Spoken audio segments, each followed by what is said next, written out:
BC కోటాపై Telangana హైకోర్టులో విచారణ. రిజర్వేషన్లు 50% మించకూడదన్న పిటిషన్. బీసీ అభ్యున్నతికి పెంపు అవసరమన్న ప్రభుత్వ వాదన. తెలంగాణలో బీసీ కోటా విషయంలో మరోసారి చర్చ మొదలైంది. హైకోర్టులో ప్రస్తుతం ఈ అంశంపై విచారణ జరుగుతోంది. బీసీలకు ఇచ్చే రిజర్వేషన్లు 50% మించకూడదన్న వాదనతో కొందరు పౌరులు పిటిషన్ దాఖలు చేశారు. పిటిషనర్లు వాదన ప్రకారం భారత రాజ్యాంగం ప్రకారం రిజర్వేషన్లు మొత్తం 50% మించరాదని స్పష్టంగా పేర్కొనబడింది. కానీ తెలంగాణ ప్రభుత్వం బీసీ వర్గాల అభ్యున్నతిని దృష్టిలో ఉంచుకొని రిజర్వేషన్లు పెంచడానికి చర్యలు తీసుకుంటోందని ప్రభుత్వ తరపు న్యాయవాదులు హైకోర్టుకు తెలిపారు. ప్రభుత్వ వాదన ప్రకారం తెలంగాణ రాష్ట్రంలో బీసీలు పెద్ద మొత్తంలో జనాభా ఉన్న వర్గమని, వారిని సమాన స్థాయికి తీసుకురావాలంటే విద్యా ఉద్యోగాల్లో రిజర్వేషన్లు పెంపు అవసరమని చెప్పింది. సమాజంలో వెనుకబడిన వర్గాల అభివృద్ధి కోసం ప్రభుత్వం ప్రత్యేక విధానాలు అమలు చేస్తోందని వివరించారు. ఈ సందర్భంగా హైకోర్టు న్యాయమూర్తులు ఇరుపక్షాల వాదనలు విని మరిన్ని వివరాలు సమర్పించాలని ఆదేశించారు. తదుపరి విచారణ వచ్చే వారానికి వాయిదా వేయబడింది. బీసీ సంఘాలు, విద్యార్థి సంఘాలు ఈ విచారణపై దృష్టి పెట్టాయి. బీసీ నేతలు ప్రభుత్వ నిర్ణయానికి మద్దతు తెలుపుతూ సమాజంలో సమానత్వం రావాలంటే రిజర్వేషన్లు పెంపు తప్పనిసరి అని తెలిపారు. మరోవైపు కొందరు పిటిషనర్లు మాత్రం 50% రిజర్వేషన్ పరిమితి రాజ్యాంగమైనది, దానిని ఉల్లంఘించడం తప్పు అని పేర్కొన్నారు. ప్రస్తుతం హైకోర్టు నిర్ణయం కోసం అందరూ కళ్ళు ఎదురు చూస్తున్నాయి. రాష్ట్రంలో బీసీ రిజర్వేషన్లపై తుది తీర్పు రానున్న రోజుల్లో కీలకమవనుంది. ఈ తీర్పు భవిష్యత్తులో తెలంగాణ రిజర్వేషన్ విధానంపై పెద్ద ప్రభావం చూపే అవకాశం ఉందని నిపుణులు అంచనా వేస్తున్నారు. ఇక ప్రజల్లో కూడా ఈ అంశంపై చర్చ సాగుతోంది. విద్యార్థులు, ఉద్యోగులు, సామాజిక సంస్థలు తమ అభిప్రాయాలను వ్యక్తం చేస్తున్నారు. ప్రభుత్వ వర్గాలు బీసీ అభ్యున్నతికి కట్టుబడి ఉన్నాయని మరోసారి స్పష్టం చేశాయి. హైకోర్టు తీర్పు రాకముందే ప్రభుత్వం కొత్త సర్వేలు, డేటా సేకరణ ప్రారంభించింది. రాష్ట్రంలో బీసీల జనాభా శాతం, వారి విద్యాస్థాయి, ఉపాధి పరిస్థితులపై కొత్త వివరాలు సేకరించనుంది. ఈ డేటా ఆధారంగా ప్రభుత్వం తమ వాదనను మరింత బలపరచాలని భావిస్తోంది. మొత్తం మీద బీసీ కోటాపై తెలంగాణలో మరోసారి చర్చ మొదలైందని చెప్పాలి. రిజర్వేషన్ల పరిమితి, బీసీ అభ్యున్నతి మధ్య సమతుల్యాన్ని సాధించడం ఇప్పుడు ప్రభుత్వానికి పెద్ద సవాల్గా మారింది.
మంత్రి పొన్నం ఎమ్మెల్యే లక్ష్మణ్ విభేదాలకు ముగింపు.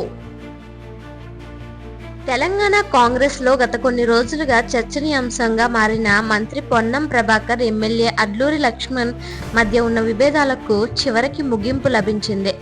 పిసిసి చీఫ్ మధ్యవర్తిత్వంలో ఇద్దరి నేతలు ఒక వేదికపై కలుసుకొని సఖ్యతకు వచ్చారు. హైదరాబాద్లో జరిగిన సమావేశంలో ఇద్దరి నాయకులు పాల్గొన్నారు. పార్టీ ఐక్యత, పరస్పర గౌరవం మరియు ప్రజల సేవ ప్రధాన లక్ష్యమని పిసిసి చీఫ్ స్పష్టం చేశారు. ఈ సందర్భంగా మంత్రి పొన్నం ప్రభాకర్ మాట్లాడుతూ, నా మాటల వల్ల అడ్లూరి గారికి ఎలాంటి బాధ కలిగినా క్షమించండి. పార్టీ బలం కోసం మనం కలిసి ముందుకు సాగాలి అని అన్నారు. ఎమ్మెల్యే అడ్లూరి లక్ష్మణ్ కూడా పెద్ద మనసుతో కాంగ్రెస్ లో ఐక్యత బలపడింది. రాబోయే స్థానిక ఎన్నికల్లో ఇది పార్టీకి మంచిగా పనిచేస్తుందని భావిస్తున్నారు.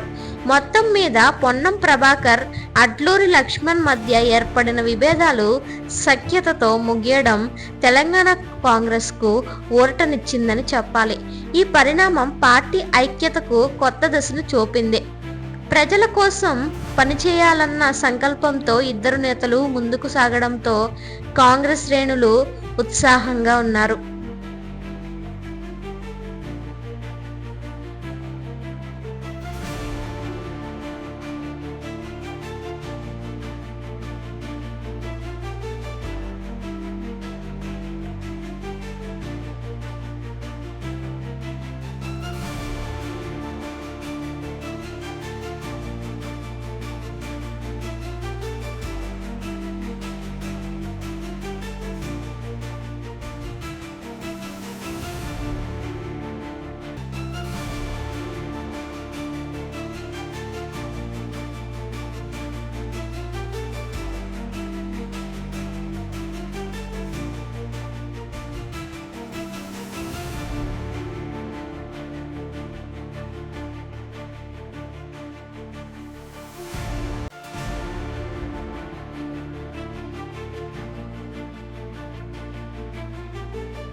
తెలంగాణలో వరద ప్రభావిత ప్రాంతాల్లో కేంద్ర బృందం పర్యటన. రోడ్లు, పంటలు దెబ్బతిన్నాయని అధికారుల వివరణ. తెలంగాణలో ఇటీవల కురిసిన భారీ వర్షాలు, వరదలతో దెబ్బతిన్న ప్రాంతాలను పరిశీలించడానికి కేంద్ర బృందం రాష్ట్ర పర్యటన చేపట్టింది. వరదలతో ఎక్కువ నష్టం జరిగిన జిల్లాలను పరిశీలించి ప్రస్తుత పరిస్థితిని సమీక్షించింది. కేంద్ర బృందం సభ్యులు ఈ రోజు ఉదయం హైదరాబాద్ నుంచి బయలుదేరి వరద ప్రభావం తీవ్రంగా ఉన్న వరంగల్, ఖమ్మం, మహబూబాబాద్, భద్రాద్రి, కొత్తగూడెం జిల్లాలను సందర్శించారు. స్థానిక అధికారులు, రైతు ప్రతినిధులతో సమావేశమై నష్టాల వివరాలను తెలుసుకున్నారు. అధికారులు కేంద్ర బృందానికి సమగ్ర నివేదిక అందించారు. వర్షాల కారణంగా అనేక గ్రామాల్లో రహదారులు దెబ్బతిన్నాయని, రవాణా వ్యవస్థలో అంతరాయం ఏర్పడిందని వివరించారు. అలాగే పంటలు భారీగా నష్టపోయాయని అధికారులు తెలిపారు. ముఖ్యంగా వరి, పత్తి, మిర్చి పంటలు పెద్ద మొత్తంలో దెబ్బతిన్నాయని తెలిపారు. కేంద్ర బృందం పంట పొలాల్లో నడిచి రైతులతో మాట్లాడారు. రైతులు తమ సమస్యలను వివరించారు. వరదల వల్ల పంటలు మునిగిపోయి ఆదాయం కోల్పోయామని వారు తెలిపారు. కేంద్రం నుంచి తక్షణ సహాయం అందించాలని విజ్ఞప్తి చేశారు. బృందం సభ్యులు ప్రాంతీయ అధికారులు తీసుకున్న తక్షణ చర్యలను ప్రశంసించారు. సహాయక చర్యలు సమయానికి ప్రారంభించడం వల్ల ప్రాణ నష్టం తక్కువగా ఉన్నట్టు గుర్తించారు. అయితే రోడ్డు వంతెనలు దెబ్బతిన్నందున మరమ్మత్తు పనులు వేగవంతం చేయాలని సూచించారు. సమావేశంలో జిల్లా కలెక్టర్ మాట్లాడుతూ ప్రభుత్వం ఇప్పటికే ప్రాథమిక సహాయ కార్యక్రమాలు చేపట్టింది. పంట నష్టం అంచనా సిద్ధమవుతుంది. తాత్కాలిక రోడ్లు, తాగునీటి సదుపాయాలు పునరుద్ధరించబడుతున్నాయని తెలిపారు. కేంద్ర బృందం ఈ వివరాలన్నీ సేకరించి నివేదికను తయారు చేయనుంది. ఆ నివేదికను కేంద్ర హోం మంత్రిత్వ శాఖకు సమర్పించి తెలంగాణకు ఆర్థిక సహాయం అందించే అంశంపై నిర్ణయం తీసుకోనుంది. ఇక రాష్ట్ర ప్రభుత్వం ఇప్పటికే 100 కోట్ల ప్రాథమిక సహాయ ప్యాకేజీని ప్రకటించింది. ప్రభావిత కుటుంబాలకు ఆహారం, తాగునీరు మరియు తాత్కాలిక నివాస సదుపాయాలు అందిస్తున్నారు. మొత్తం మీద వరదల వల్ల తెలంగాణలో రోడ్లు, పంటలు తీవ్రంగా దెబ్బతిన్నప్పటికీ కేంద్ర, రాష్ట్ర ప్రభుత్వాలు కలిసి పునరుద్ధరణ పనులు వేగంగా చేపడుతున్నాయి. ప్రజల సమస్యలు తగ్గే వరకు చర్యలు కొనసాగుతాయని అధికారులు తెలిపారు. కేంద్ర బృందం నివేదిక ఆధారంగా రాష్ట్రానికి వచ్చే ఆర్థిక సహాయం మొత్తంపై త్వరలో నిర్ణయం తీసుకోనుంది. ప్రజలు త్వరలో సాధారణ జీవితాన్ని తిరిగి రావాలని అధికారులు విశ్వాసం వ్యక్తం చేశారు.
కోనసీమ జిల్లా రాయవరం మండలంలో ఘోర అగ్ని ప్రమాదం.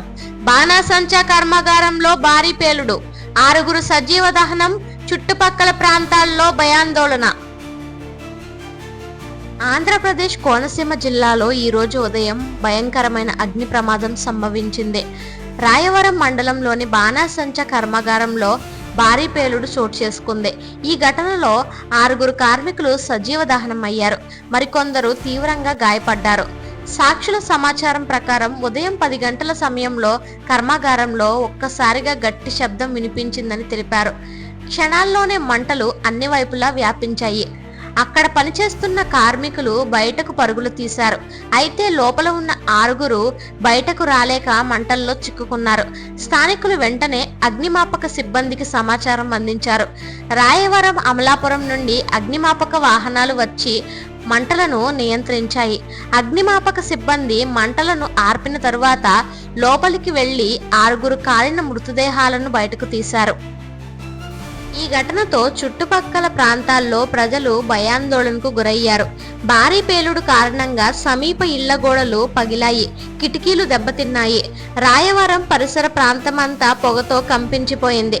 అధికారులు ఘటనా స్థలానికి చేరుకుని పరిశీలించారు. పేలుడు ఎలా జరిగిందనే దానిపై దర్యాప్తు ప్రారంభించారు. ప్రారంభ సమాచారం ప్రకారం రసాయన పదార్థాలు అజాగ్రత్త కలయికతో ఈ ప్రమాదం జరిగి ఉండవచ్చని అధికారులు అనుమానం వ్యక్తం చేస్తున్నారు. కలెక్టర్, ఎస్పీ ఘటనా స్థలానికి సందర్శించారు. గాయపడిన వారిని అమలాపురం ప్రభుత్వ ఆసుపత్రికి తరలించారు. వారి పరిస్థితి విషమంగా ఉందని వైద్యులు తెలిపారు. రాష్ట్ర ప్రభుత్వం ఈ ఘటనపై తీవ్ర విచారం వ్యక్తం చేసింది. మృతుల కుటుంబాలకు ఆర్థిక సాయం ప్రకటించే అవకాశం ఉంది. బాధిత కుటుంబాలకు సంతాపన ప్రకటించిన ఎమ్మెల్యేలు, అధికారులు సంఘటనా స్థలంలో పరిస్థితిని సమీక్షించారు. స్థానిక ప్రజలు ఈ ప్రమాదం కారణంగా తీవ్రంగా దిగ్భ్రాంతికి గురయ్యారు. ఒక్కసారిగా పెద్ద శబ్దం వినిపించింది. మంటలు ఆకాశాన్నంటాయని ప్రత్యక్ష సాక్షులు తెలిపారు. ప్రస్తుతం ఘటనా స్థలాన్ని పోలీసులు బందోబస్తు కల్పించారు. కర్మాగార యజమానిపై కేసు నమోదు చేసి విచారణ ప్రారంభించారు. మొత్తం మీద కోనసీమ జిల్లాలో జరిగిన ఈ ఘోర అగ్ని ప్రమాదం ప్రజలను విషాదంలో ముంచేసింది. రాయవరం మండలంలో వాతావరణం ఉద్రిక్తంగా ఉంది. అధికారులు మృతదేహాలను పోస్టుమార్టం కోసం తరలించి కుటుంబాలకు సమాచారం అందించారు. బాణసంచ కర్మాగారంలో జరిగిన ఈ దుర్ఘటన రాష్ట్ర వ్యాప్తంగా తీవ్ర ఆవేదన కలిగించింది. ప్రభుత్వం పునరావృతం కాకుండా భద్రత చర్యలను మరింత కట్టుదిట్టం చేయాలని నిర్ణయించింది.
విలాసవంతమైన కార్ల స్మగ్లింగ్ కేసులో ఈడీ దాడులు.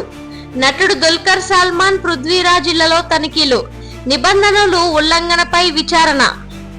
కేరళలో విలాసవంతమైన కార్ల స్మగ్లింగ్ కేసు మరోసారి చర్చనీయాంశమైంది.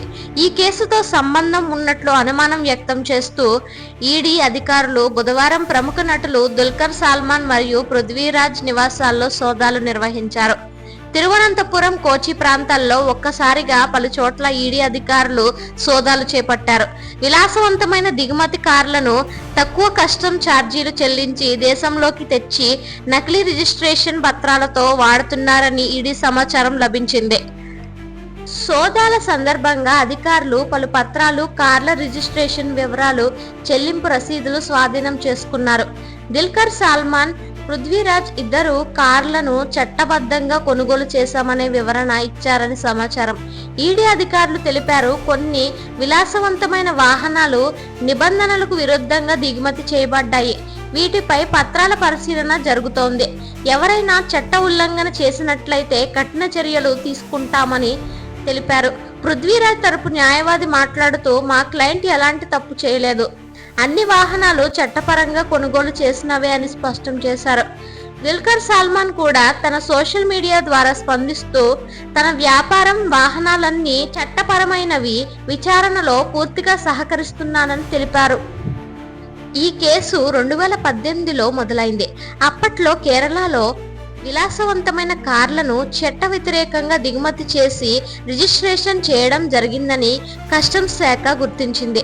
ఆ కేసు ఆధారంగా ఈడీ మనీ లాండరింగ్ చట్టం కింద దర్యాప్తు ప్రారంభించింది. అధికారులు ప్రస్తుతం ఆర్థిక లావాదేవీలను విశ్లేషిస్తున్నారు. విదేశీ కంపెనీల ద్వారా చెల్లింపులు జరిగాయా అనే అంశాలపై సమగ్ర విచారణ కొనసాగుతోంది. సినీ పరిశ్రమలో ఈ సోదాలు పెద్ద కలకలం రేపాయి. అభిమానులు, పరిశ్రమ ప్రముఖులు ఈ విషయంపై తమ అభిప్రాయాలు వ్యక్తం చేస్తున్నారు. చాలా మంది వాస్తవాలు బయటపడే వరకు ఎవరిని విమర్శించరాదు అని సోషల్ మీడియాలో వ్యాఖ్యానిస్తున్నారు. ఈడీ అధికారులు తెలిపిన ప్రకారం సేకరించిన పత్రాలు, వాహన వివరాలను పరిశీలించిన తరువాత తుది నివేదిక సిద్ధం చేయనున్నారు. అవసరమైతే మరోసారి పిలిపించి ప్రశ్నించవచ్చని తెలిపారు. మొత్తం మీద విలాసవంతమైన కార్ల స్మగ్లింగ్ కేసు కేరళ రాజకీయ, సినీ వర్గాల్లో సంచలనం రేపింది. దుల్కర్ సల్మాన్, పృథ్వీరాజ్ వంటి ప్రముఖులు ఇళ్లలో సోదాలు జరగడం వార్తా రంగంలో ప్రధాన చర్చగా మారింది. ఈడీ దర్యాప్తు కొనసాగుతోంది.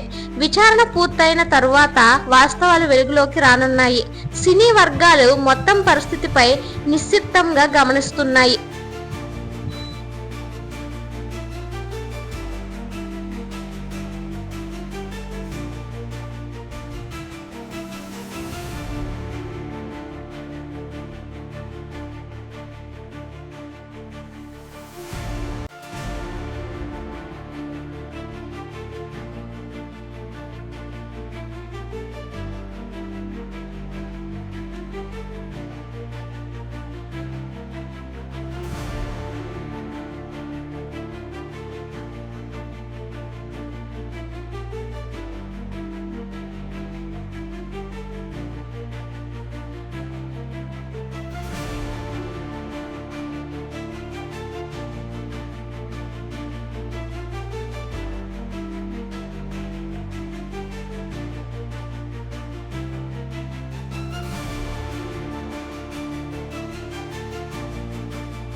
భారత్లో పెట్టుబడులకు ఇదే సరైన సమయం అన్న ప్రధాని మోదీ.